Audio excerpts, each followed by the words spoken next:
very great honor.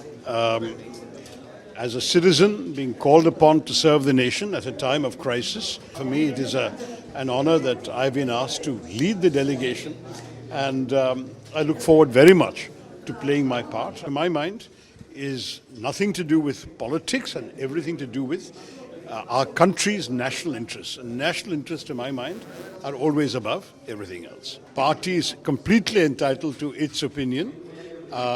Clearly, this being a government delegation, the government had its own opinion as to who they felt appropriate. This is not unprecedented, and it is certainly something which, to my mind, is a good reflection of national unity at a time when unity is important. No, as I mentioned, it's a very great honor.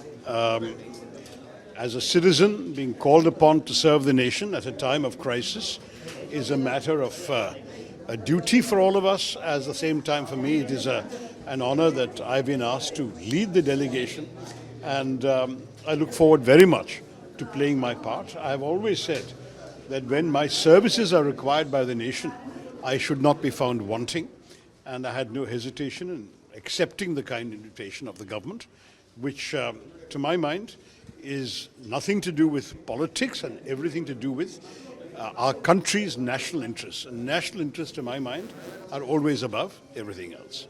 Your party, Congress, has put out a list of 4 names, Mr. Jairam Ramesh, saying that these are the names that we suggested and your name was not there in that list. How do you see this? As I've said, the party is completely entitled to its opinion.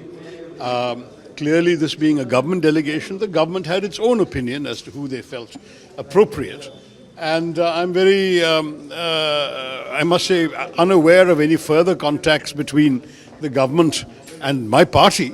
And I think you should ask those concerned. As far as I'm concerned, I was asked, both in my capacity as a chairman of a parliamentary standing committee dealing with these issues, but also because very kindly the minister talked about my personal experience over the years in international affairs and the need for that experience and such knowledge as I may, such talents as I may possess, to be put to the service of the nation at this time.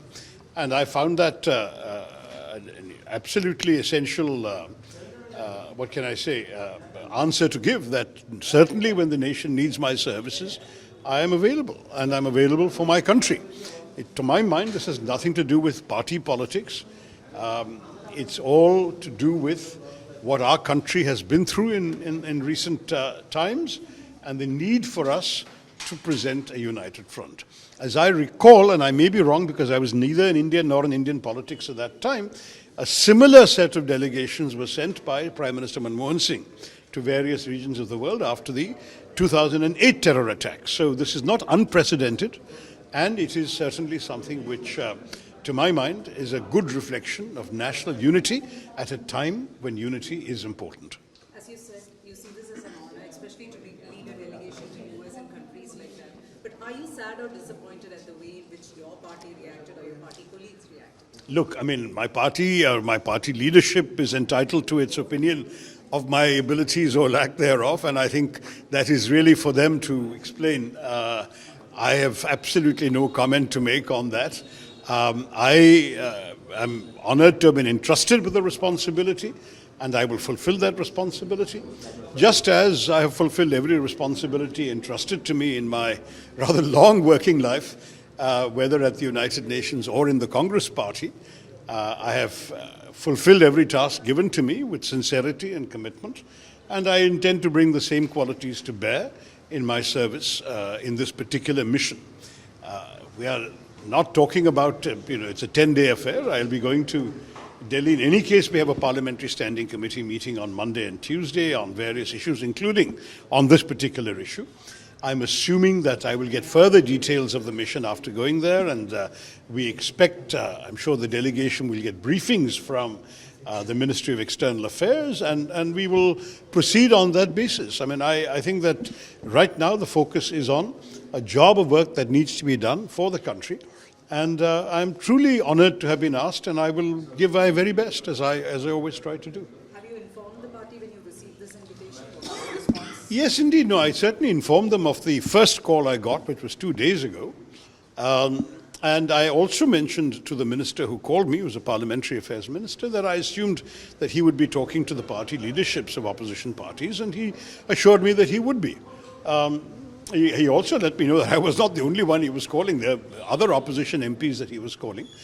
And I found it entirely appropriate, as I said, that the country should rally together on this particularly important issue. And now that I've been entrusted with the task of leading one of the delegations, I intend to give it my best shot. Thank you. Sir, one more question. Is there any communication gap between you and the party? Because this happens continuously. This happens? This communication gap between you and your party. No, the party has my telephone number and they can call me anytime they like. I don't think there's any difficulty there. So as far as I'm concerned, I don't really see any communication gap. Sometimes one learns about certain statements from the media. That may be that we have other means of communication as well. But I don't think there's a particular gap that I'm particularly worried about.